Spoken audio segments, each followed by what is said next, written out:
Hi, I'm Jim, And I'm Kevin, and we are. the Signal Brothers. Hey, welcome everybody to another podcast. We're excited to have you online. And man, we're looking forward to talking about The Apprentice, but in the real world. But before we get there, let's talk a little bit about the Super Bowl. Got Super Bowl tomorrow. Philadelphia Eagles, Kansas City Chiefs. Jim, any thoughts on the Super Bowl at all? Well, I'm more of a college football fan, but I'm favoring the Eagles. Favoring the Eagles. Me too.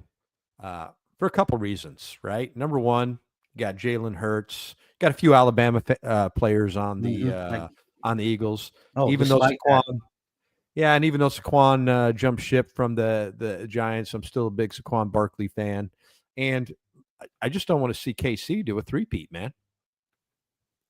Yeah, always got You to know? go for the underdog.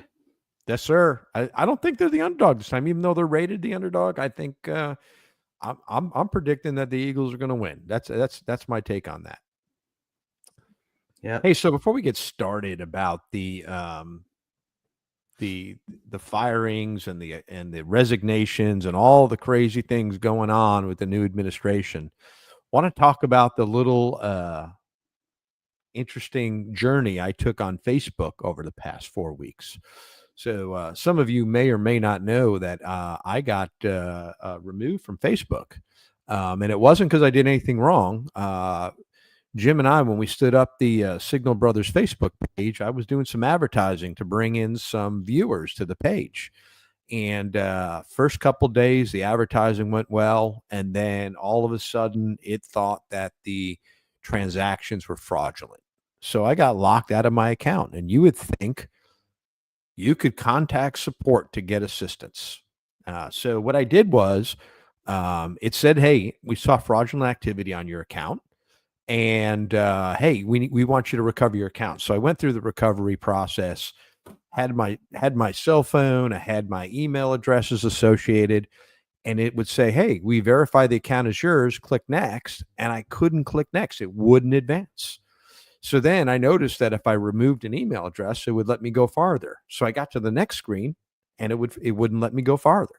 So I kept on doing this and I removed both email addresses and I was down to just the telephone number, and I couldn't get farther. And no matter what I did, I couldn't get in. So I said, okay, let me go ahead and create another account using one of those previous email addresses. So I did. And then what happened? It disabled that account permanently. So I'm locked out, can't get access to the Signal Brothers page. Thank God I made Jim an admin so we can continue to keep that page updated.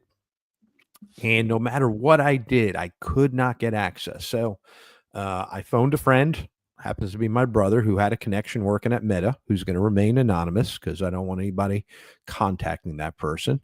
And over the last 3 weeks, I worked with that person to get access. And I just got access again this week.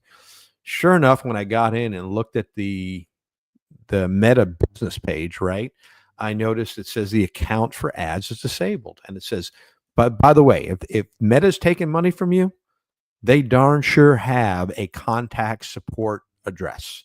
So I was able to contact on the link and I've sent a thing forward to get ads reestablished. So quite an interesting journey for 4 weeks because not only was my account disabled for potential fraudulent activity, none of you could see me. I even had one friend that thought I unfriended him because he couldn't find me on Facebook. Quite a funny journey, but thank God I'm back on because there's a lot of stuff I like to do on Facebook, and I like to keep in touch with people. Jim, you ever had anything like that crazy happen to you? Not to that extent. I got locked out once, and it took me less than a week of filing a couple of support calls and got me back on. I had to go through a strenuous identification process to prove it was me, but I got on. I mean, it was, it's one of the main ways I talk to my children and stuff. So that was inconvenient, but it wasn't anything like, weeks. Yeah. So here we are talking about you're fired. The Trump administration has been on the move and on a roll the last several weeks since Donald Trump was inaugurated president. And a lot of things have gone on. There are so many things we could cover today, but we're going to talk about just the federal workers and the ones that have been either put on administrative leave, fired, talk about agencies being dismantled. That is our focus for today. And other subjects, I'm sure by the time we do this next week, there'll probably be something exciting to talk about, knowing how things are going with the Trump administration. So first thing we're going to talk about is USAID. Interesting situation with USAID. Basically, they shut it down, right? Said all the employees are on administrative leave, and now the Honorable Marco Rubio is the administrator for USAID. Jim, what's your thoughts on that? USAID, a lot of money travels through them. I think it was like something like 40 billion in 2023 travels That's through correct. them. And there are some reports where as little as 8, 9, or 10% even make it to the final destination. The rest goes to salaries and overhead and all that stuff. So it's like, and like we've talked before on our first episode, military spend or government spending, I'm sure a lot of that gets funneled back to some pockets. It's just a big money laundering thing. And I mean, I know it does some good, but the balance is not there. So I mean, it's worth being looked at. It's worth being audited. Shutting it completely down, I hate to harm the 10% that's actually getting help. But that 90%, it goes again back to spending. We're $36 trillion in debt. And we're spending $40 billion a year on other countries just through that one agency. I'm hard pressed to really, I know your thoughts on it, but there's just a lot we could use that 40 billion at home, Yeah, I agree. So I did a little research about USAID, and before President Trump took over, they are under the administration of the State Department. They always have been. And I think the two got to work well together. And I'm not saying that they didn't work together prior to this, because I wasn't even tracking the relationship prior to this big announcement. And excuse me, still getting over bronchitis. So when I was in Iraq and Afghanistan, I did do work alongside USAID, did see some good work going on with USAID.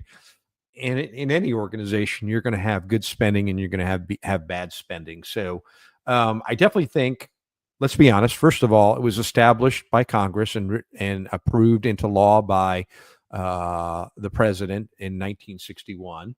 And so it's an agency that exists and, by law. So we just can't annex an organization that was put in place by law. But we definitely should be looking at their spending, right? And making sure that the spending is in the best interest of the United States. And we could probably talk about whether certain spending aspects are legal or not legal.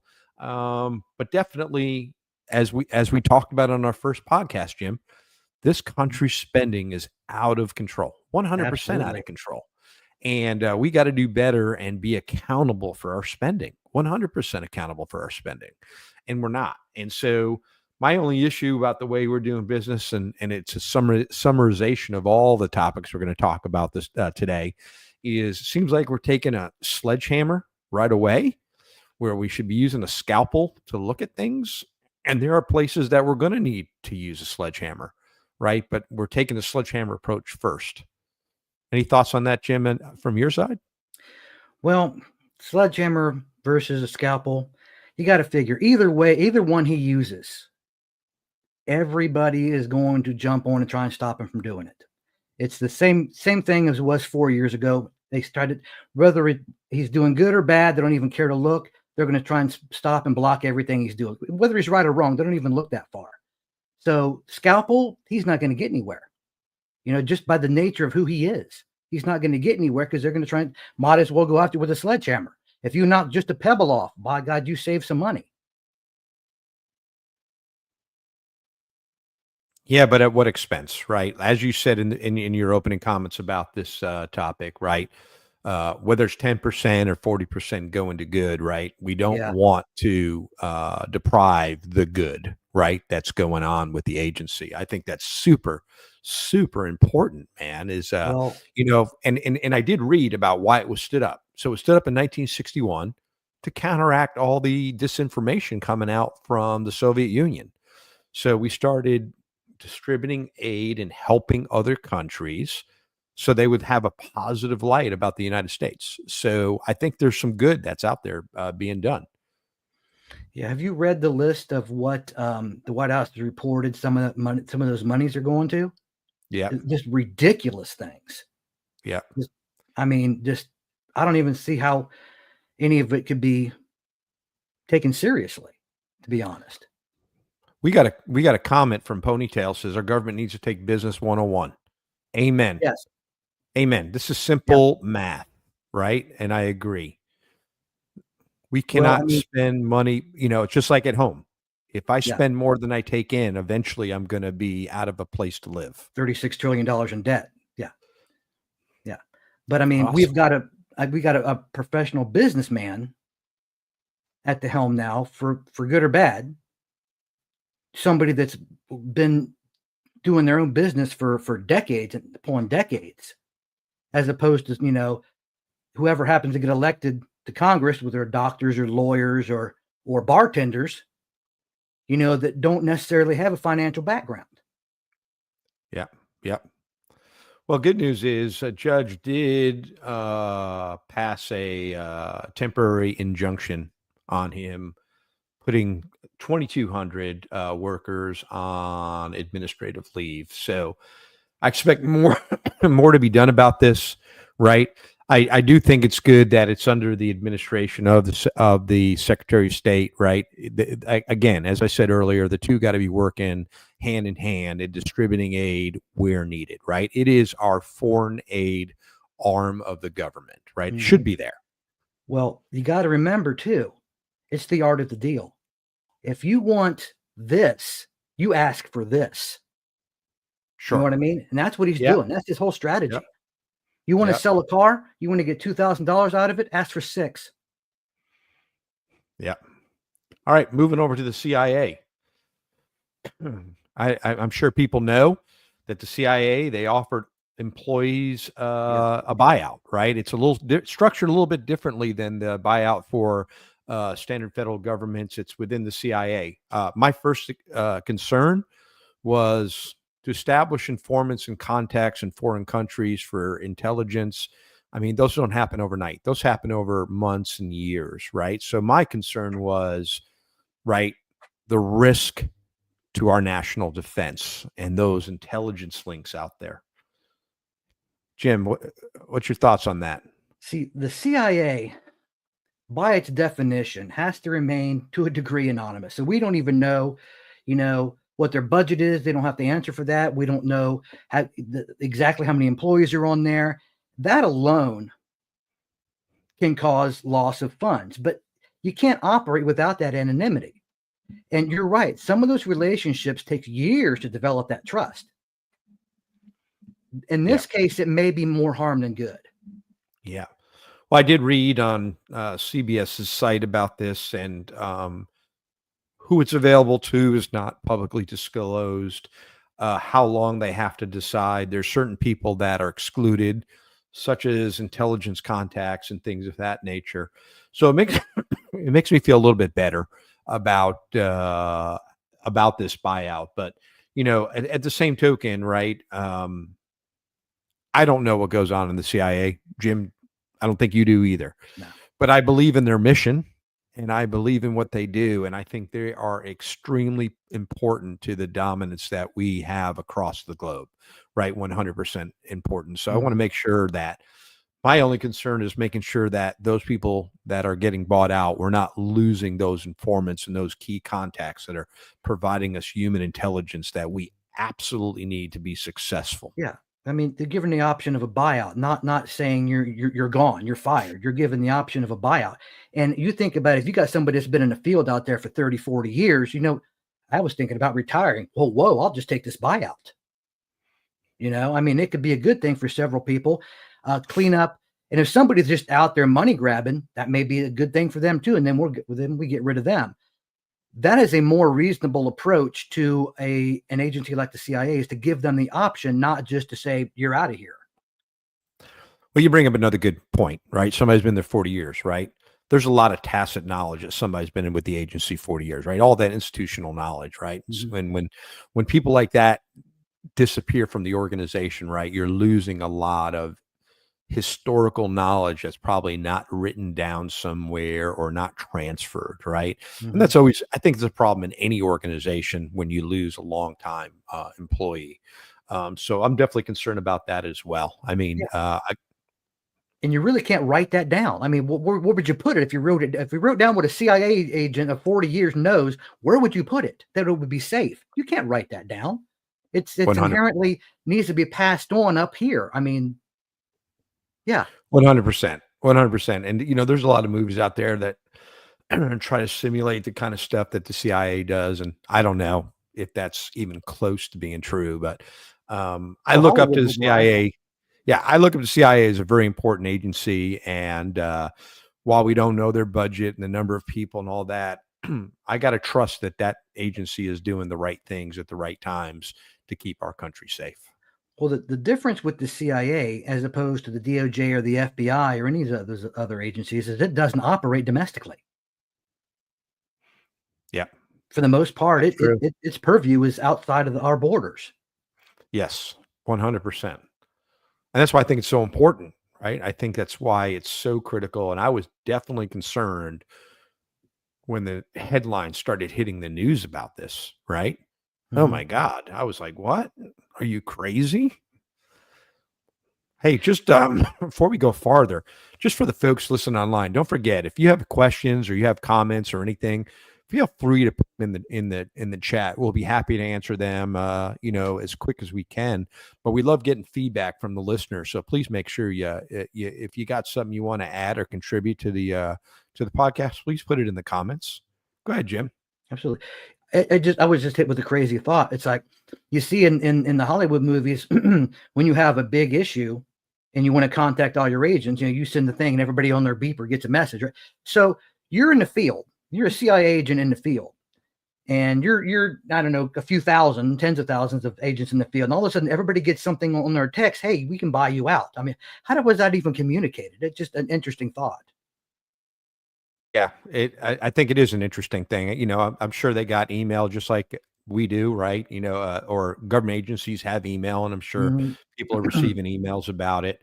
It's an interesting perspective, especially for an agency like that. Yeah, I mean, there's just so many logistics going on with how they would handle that. Again, like I've said before, that's for better men to figure out. Yes. Yeah, definitely beyond my pay grade and my understanding, because again, I don't think very few of us in the United States know exactly what goes on behind the doors of the Central Intelligence Agency. But how about moving on to the FBI and the firings in the FBI, Jim? Wow. I think we might have brought this up last week in relation to something else, but they had something like 5,000 agents that were doing nothing but investigating January 6th so-called offenses. Again, some were valid, some were garbage. And maybe not ignoring, but undervaluing all other crimes where they were doing this. If you can afford to have 5,000 agents do nothing but investigate one day, I mean, that right there speaks to me that you've either got too many agents or they're being weaponized, or both. Valid point. And I don't mean to go back, but we did get a question about the CIA from Colin. He said, what are your thoughts about the CIA sending unclassified email to the White House with employee names? Right. I don't know enough about it, Colin. If it was sent on government communication systems, was it encrypted? Was it unencrypted? I don't know. If it was sent unclassified, not encrypted, then I have issues with it. Right? That's a problem, because that's like doxing, right? I'm never down with doxing anybody, and there's been a lot of that has gone on. So I'm Dangerous. definitely against that. Definitely against it. How about you, Jim? It's dangerous. I mean, if you got somebody out there and, you know, in the field risking their lives to do this or that or whatever needs to be done, and all of a sudden his name shows up on a list that anybody can reach into the airwaves and grab, that's scary. Yeah, I agree. Yeah, as far as and going back to the FBI, right? So again, this whole thing about using a scalpel instead of a sledgehammer. I don't know all the details, right? I understand that there's probably people that were politically motivated going after the President Trump, right, over January 6th. And we're going to leave to park to the side our opinions about was he or was he not involved. We're just going to stick to the facts about the employees, right? So there's probably people that need to go that are not aligned with the president, and he has that authority to replace them. But again, you shouldn't take a sledgehammer. Okay, so maybe there were 5,000 agents working on January 6th. An important day to investigate, by the way, and get to the details. My opinion.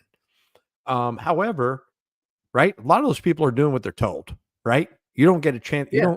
You don't get told, right? Hey, you're going to work on January 6th, and this is what I want you to do. Hey, I don't think so. I don't think I'm doing that. I don't think I'm going to be associated. It doesn't work that way in the federal government. Mm-mm. So, and that's where I want to be careful and make sure that, you know, when we're removing people, let's remove people that had political motivations. Let's remove people that, right, are focused on one narrative, right?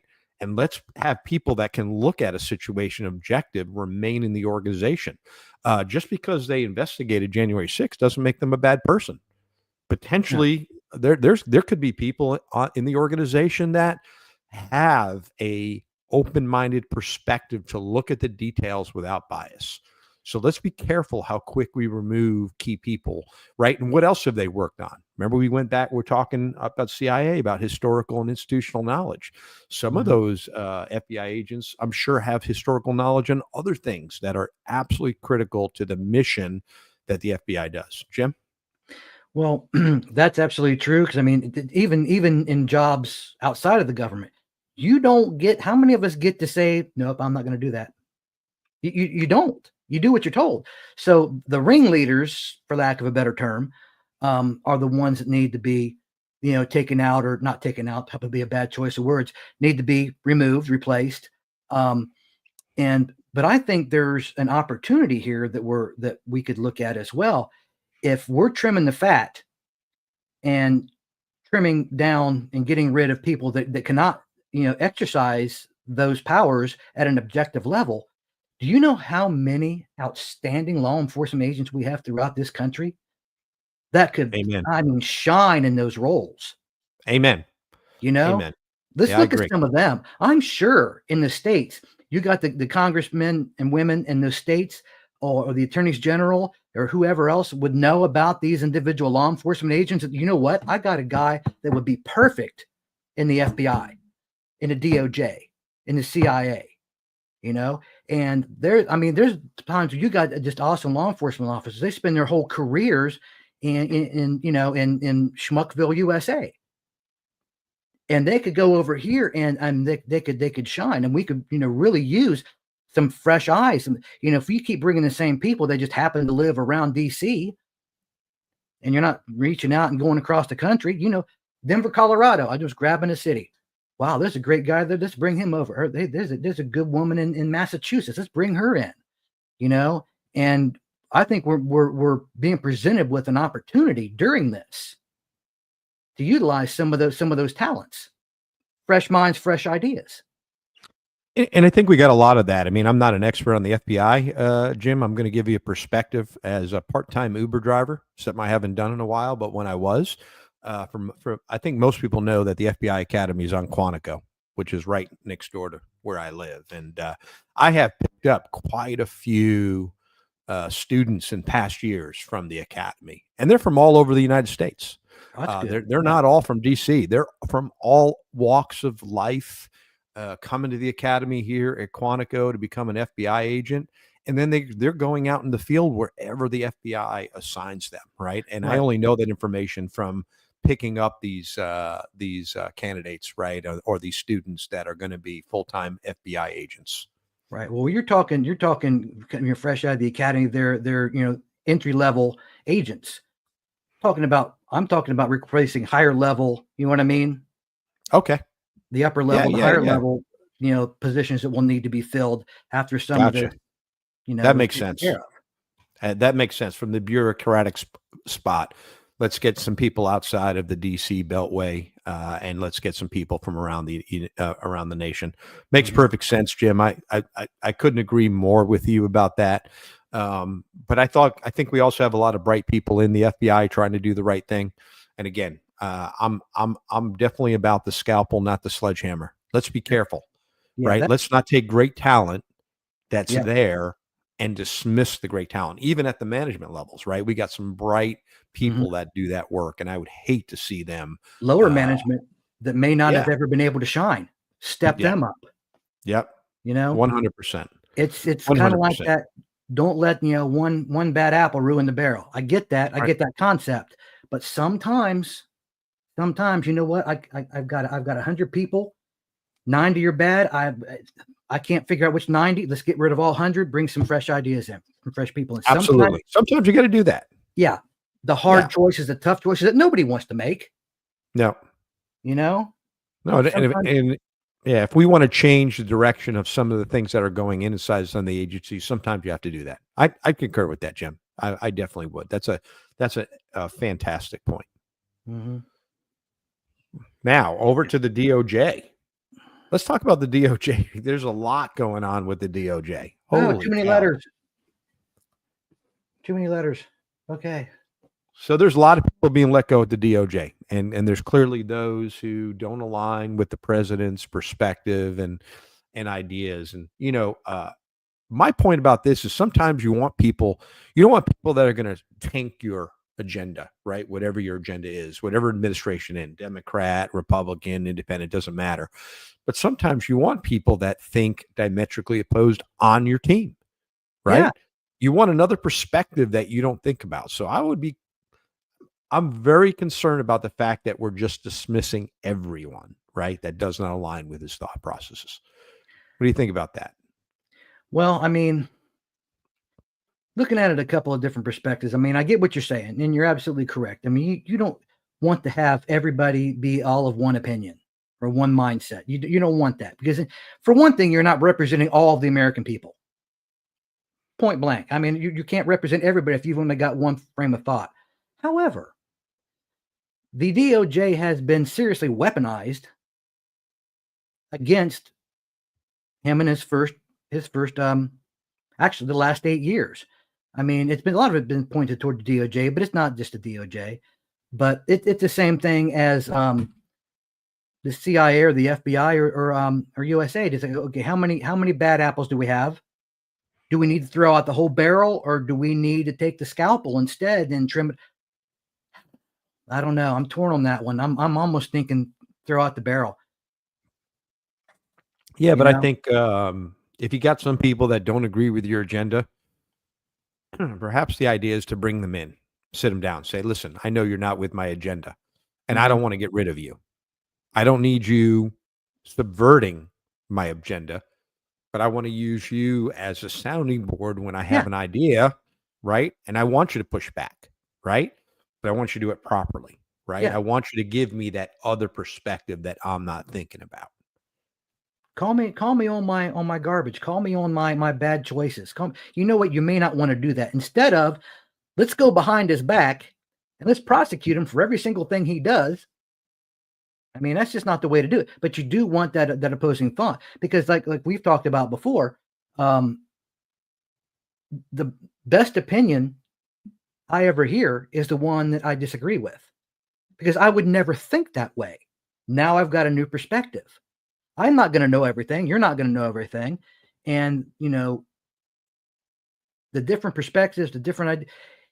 We can't change, we can't grow as an individual or as a society without having those, opposing viewpoints. Because sometimes I'm going to hear something, I'm like, you know what, that's garbage. I don't think that's right. And sometimes I'm, like, you know what, I never thought about it that way. Let me re-examine this.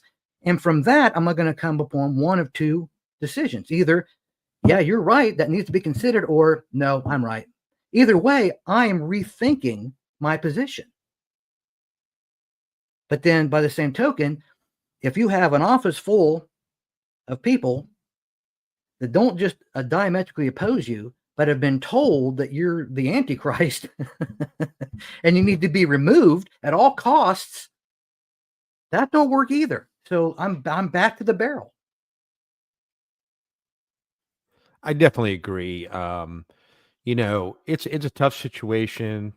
You want to align the right people running the organization and align with your vision, right? But again, I think having that counter Yeah. perspective is equally important Yeah. to moving your agenda ahead. Because if if I we may not agree, but if I can trust you, at least you're giving me the counteract of what people are thinking out there that I'm not thinking about, right? Which is super Yeah. important when you make decisions. They're Super not. important in the decision process. So, Yeah. so I'd be quick to dismiss the mass firing of several personnel at the DOJ based, or any organization based on that. Yeah. I mean, they're not, those two ideas are not mutually exclusive. You can disagree with someone and still trust them implicitly. Sure, sure. And we've seemed to have lost. That's a concept we have lost in our society, I think, over the last several years, especially, but over the last couple of decades, is you can't trust someone you don't agree with on everything. I don't know what America, they've been living in, but that's not what we're built on. I mean, we come from everywhere. We have all different viewpoints everywhere. And I mean, Yeah, and most of us work and play 100%. together without any issues. And then there's a Yeah, small sect yeah, that says, I disagree with you. I've got to bring you down. yes. How about the IGs? I know we didn't cover this in our warm up to this, but he's removed several IGs from federal agencies. My take on this, right? You want an IG that doesn't Mhm. align with your thoughts. You don't want an IG that agrees with you. That it goes back to what we are just talking about, right? But he removed, I think, 13 inspector generals from agencies. And if I'm not mistaken, you have to give Congress 30 days notice, and that didn't happen. Right. And so I really disagree. If there's a place that I have vehemently disagree with the president is the removal of the IGs, especially the way it was done with no notice to Congress. Yeah, he's definitely got. I mean, there are things that need to be done, but like you said earlier, they need to be done the right way. They Yeah. may need to be removed. They may need to not removed, replaced. They may need to be replaced, but it needs to be done properly. Because the thing is, if he doesn't do things properly, he's just giving his opponents ammunition, if nothing else. And they don't want. I mean, you don't want to give your opponents any more ammunition than you already give just by doing your day to day. So yeah, he needs to Yeah. follow. He needs to follow the proper steps. Yeah, and he didn't. I'm bringing it up right here. The removal procedures say not later than 30 days before the removal or transfer, that the president shall communicate in writing the substantial rationale, including detailed and case-specific reasons for any such removal or transfer to both houses of Congress, right? And that didn't happen, Mm-hmm. right? We got to follow the law. That's law. Right? We cannot subvert the law. I agree. All right. Now let's talk about in general the buyout up to all 2.1 federal 2.1 million federal workers on the Yeah. workforce. Yeah. 65,000 employees have already accepted the offer. 65,000. I don't know the details of what agencies they belong to, Mm-hmm. or, but here's my concern with the buyout, right?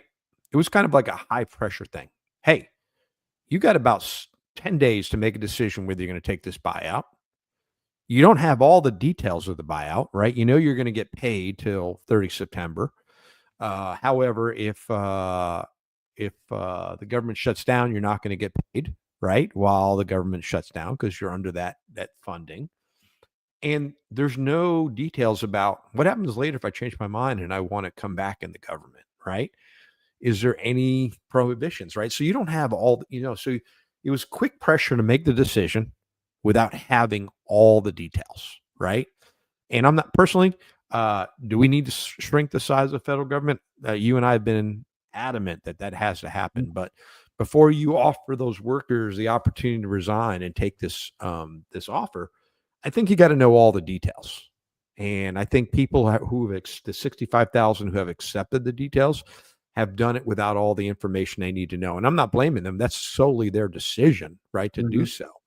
But you should know all the details. My take is probably of those 65,000, and this is a pure swag when I say this, I am willing to bet that 50% of them are retirement eligible and are taking the detail. They're taking the deal and getting paid without working, and then they're going to submit their retirement paperwork. That's my take.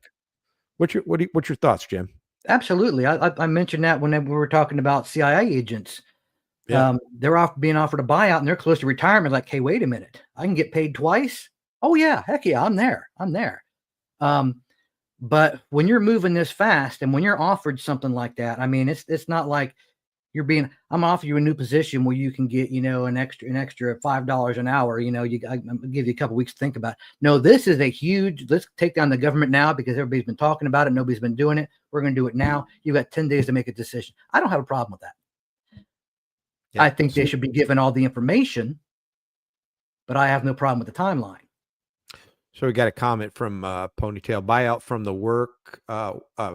buyout for work from home will find that an 8-month bonus will not be able to find new work from home jobs at the same pay rates and benefits. They should think long and hard about that decision.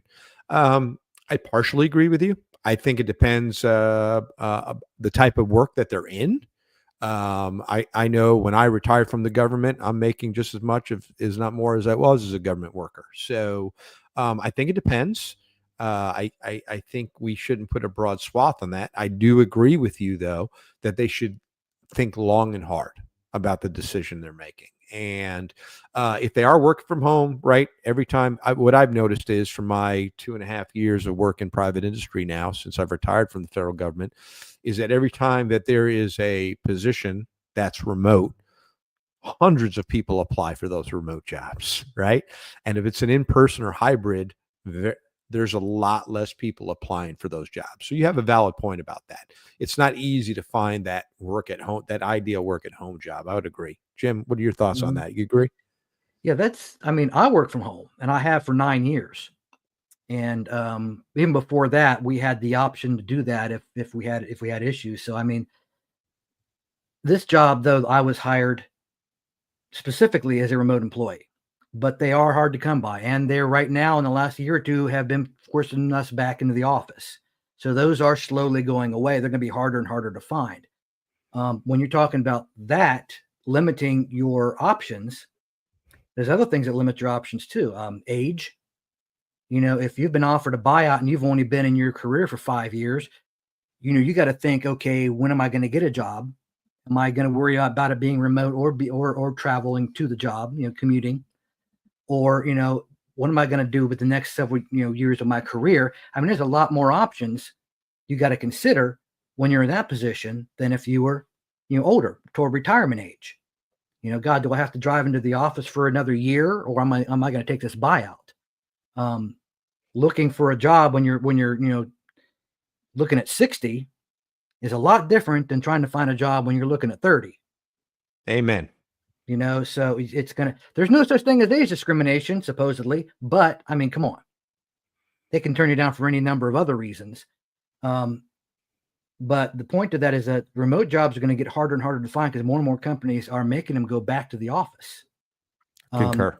In my company during COVID, they sent out the work at home kits. It's a phone and modem and everything. They sent out I think several thousand of them to employees that weren't remote so that they could be remote during that period of time.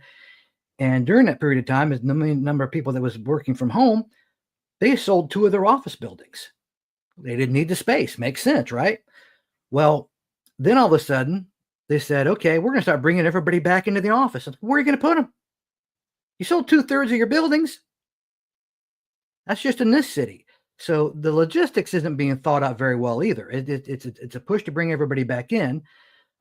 We are at a freeze right now because we brought part of our employees back in, and the other part of our employees are staying remote. I got lucky and fell into the second half, that ended up getting cut off. We were never brought back in, which really kind of stinks for the half of us that I talk to every day that were forced to go back in. But as definitely a concern is the remote, especially the government's been making people come back in. So trying to find another government job remote is going to be tough. Again, 100%. 30 versus 60. I mean, how much time do you need to invest in it? Yeah. Well, and here's the deal. I mean, I've been retired from federal service now for 2.5 years, right, as a federal employee. But I was working at the Pentagon, Jim, and we got rid of a lot of lease space because the problem was rents were going through the roof in the DC area.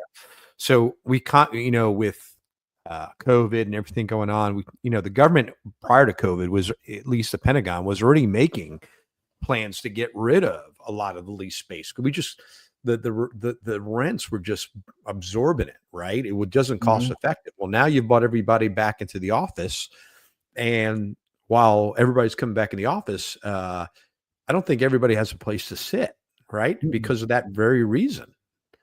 Yeah. So very real issue, right, to deal with. And I agree about the age thing. I mean, I personally, I commute into work every day. I get an exception here and there. Like if I got a medical appointment, I can work from home, but I'm in the office every day. I'm accessing classified systems, right? You can't do that from home. You got to be in the office to do that stuff. And, if you're working for the government, not all the jobs require a security clearance, but a lot of them do, right? So how are you going to do that classified work from home?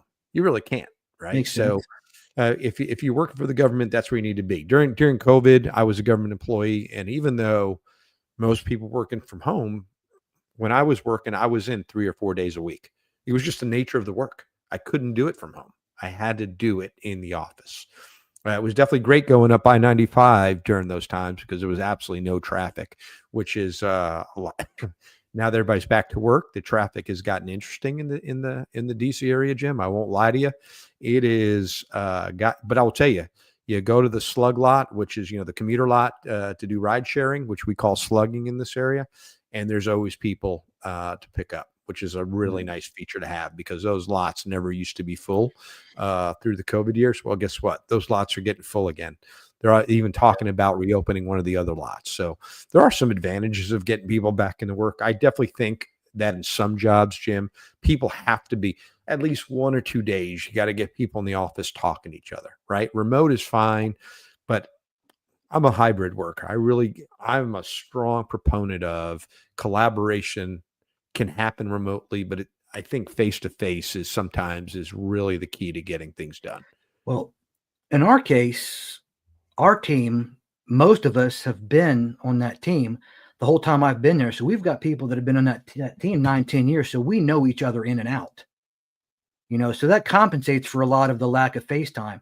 Plus, not to mention, I think 2/3 of our team don't even live in the same city. They're all across this half of the United States. So what's the point? Because if I drive into the office, I'm going to be talking to several of my teammates, on the phone or, like this anyway. So in that case, it doesn't make any real sense to go into the office to be on the phone as opposed to sitting at home on the phone. Sure. And Ponytail, I appreciate your sense of humor, but I'm not going to repeat that comment. It is funny. Love it. But, Kevin, you'll have to tell me when we're done. Yeah. Yeah. So anyhow, yeah, the whole thing about the buyout for government workers, here's the other concern I have about the buyout for government workers, right? What happens when a whole office in an organization all decide to take the buyout, right? There's a hiring freeze. Is there an exception to hire back, right? And if they're on, and I know that the federal judge put a pause on it, and he extended the time that employees can accept the offer, right? So it should be interesting because if a whole office decides to take the buyout and approved, right? We talked earlier about across these firing all these people and getting rid of all these people, institutional knowledge, processes and functions, critical functions in the government getting done, right? Super, super important to the environment, right? I just can't. I don't think it was well thought out, to be honest with you. I think the short suspense, not guaranteeing anybody that applied would get it like they do with normal buyouts, right? Analyzing the buyouts, does the organization get to hire back for any of those positions, right? Or are those positions permanently removed? There's so many factors. I think that the government, I think the president and the administration jumped straight ahead without thinking it through. What do you think, Jim? Well, I think by nature of how they're doing it, those positions would not be open. They would be a closed position. Otherwise, if you still have those positions open by just getting rid of people, you bring in more people, you're right back to the same problem. So I don't think inherently those positions are going to be available anymore. At least not Yeah. most of them. Yeah, that's an issue, especially But if a whole office takes the deal. yeah. But I mean, if you talk about doing things, the administration talks about doing it, you're talking about doing it, and nothing changes. At some point, you're just going to come in, you're going to drop the hammer. Somebody is. And I think that's what's going on now. They're just dropping the hammer. He's coming in hard charging. He's coming in because he knows the moment he gets any momentum, he's going to have every federal judge in the country and every, opposing senator in every state suing him, blocking everything he does. So let's come in with a hammer. Again, he wants this, so he's going after this, knowing he'll get down to this and end up with at least part of what he wants. He asked for the moon. You're not going to get it. He knows he's not going to get it, but it's the art of the deal. It's part of the strategy. As opposed to, being short, if all those people were to take the buyout. I mean, you think about it in the civilian world too. If you have a job that requires 100 people, you're going to have 125, 150 on staff to cover illnesses, vacations, stuff like that, the busy times of the year. So you're always going to be a little overstaffed just to cover that kind of thing. Yeah.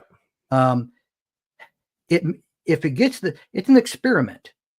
You're not going to know, okay, if we buy out this many and everybody takes it. Now we're down to an office of this size, say 1,000 people. We're not functioning very well at 1,000. Okay, well, maybe we cut too many, let's hire 500 back or 500 more, whether they come back or not. And at that point, you can even offer the ones that were laid off, that were bought out, to come back. You know what? We rethought, we need a few more people in. How would you like to come back in? You got to play with the numbers. You got to try something. A bad decision is better than no decision at all. And we're sitting there coasting, with this debt that we have and this overspending that we have and this lack of oversight that we have. Nobody's doing anything. Well, now somebody's doing something. Part of it may be wrong. He may be going about it the wrong way, but we'll make adjustments. We'll get done what we can. And Kevin, I got to believe it's got to at least be somewhat better than it was coming in. I certainly hope so. One of the things I read this morning, and I don't remember all the details, there was an effort to do this several years ago under President Clinton, right? To reorganize and make the government more efficient. And during that time, right, a lot of the positions, and I'm not knocking President Clinton as a Democrat, I'm just talking about the facts, right? The facts say that a lot of the positions were eliminated in the government. The government was reduced by, I think, over 100,000 federal workers. But what also happened is that's when contracts supporting the government grew exponentially, right? Yeah, that's a good point. Yeah. Because so now you got this is not the 100,000. first time. Number one, this is not the first time that we've looked at reducing the size of the government, right? It's not the first time. Two, right, we got to be careful that a lot of this is not converted to contract work because you're not saving any money, right? No. And contract, for somebody who's worked as a government employee alongside of contractor and is now a contractor, contractors are a vital role to most organizations, right? And it's a question of what's really needed to be done. And what needs to be done, and that's what you should contract for. But there's a lot of things that are constantly being contracted that potentially aren't in the best interests of the government. Yeah, and not to mention just the government contractors, but now you have 100,000 people back on unemployment, back in the looking for jobs that are now competing with you and I. Yes, sir. I mean, there's always some consequence. No matter what you do, there's going to be some consequence. You see, now if you look at when I moved to this area, Nashville area, there were jobs everywhere for IT. When I lost my job 4.5 years after I moved here, I opened up the newspaper. Yeah, it was still a newspaper. Open up the newspaper, nothing. Why? They just built Dell. They built an entire Dell factory down from the airport, Nashville International. And so every IT person on the planet has moved into the area. There's no IT jobs at all. I was hurting bad. So I mean, the things that you don't think initially will be affected are affected. And that's another problem I think we have in this country is nobody's looking past their own needs. They're not looking at big picture. If I do this, what's it going to affect here, here, and here? And is it going to adversely affect me? Maybe I shouldn't do this. Do I really gain anything if I'm paying for it down the road? All that's got to be weighed. No, I agree with you. And it comes back to my initial comment when we open up. This is not The Apprentice. This is not some reality TV show, right? This is the real federal government that operates on behalf of this country. I think everybody's in agreement that it's got to get smaller, but we got to do it right. Right? We cannot do it haphazardly. And I understand, Jim, you're 100% action that the president takes. There's going to be, people counteracting and resisting. But I think it comes down to doing things that make sense to everyone, right? That everyone can get behind. I think it's so important to do it right because the second and third order effects of the decisions being made today, and we're not going to know the reality of that till 2, 3, 4, 5 years from now. Mm-hmm. So what, I am sitting back with my bucket of popcorn enjoying the show, though. I won't lie. I'm enjoying it too. I'm enjoying. So some of the reactions are valid, but some of those reactions we're getting are the kind of reactions that we ought to have, right? That, hey, got to get people out of their comfort zone, right? If you're in your comfort zone, something's probably wrong. Mm-hmm. So I, just like you, I agree 100%. I am enjoying seeing the reactions of some folks, right? Mm-hmm. It is unbelievable. That's just, wow. I mean, you knew he was going to come in and drop the hammer. You knew it. I mean, we all knew it. And we knew what reaction we'd be getting. But there's some reactions that are acceptable reactions. The judge saying, he can't do this by law. And some reactions like, Maxine Waters trying to hassle that poor security guard in front of the Board of Education. I mean, that's over the top. That's no. Yeah, there's extremists on both sides of the house, as we well know. Yeah. So even though we're pointing out Maxine Waters on the Democratic side, we got our Republican friends that are just as extreme. Yeah. That's just the one recent that happened. Is the only reason I was pointing that one out. 100%. 100%, right? One of the most recent ones. So, yep. Well, Jim, I think we've gone through the gamut of everything we need to go through. Mm-hmm. What do you think? And I think we've covered a lot, and we've remained decently calm about it. Yeah, which is interesting. You and I usually don't remain calm, and here we are on our third podcast, and we're like rational people. I can't believe it. Well, I think that if we don't follow our own rules, how do we expect other people to? 100%, 100%, Jim. Well, I'm Kevin. I'm Jim, and we are the Signal Brothers.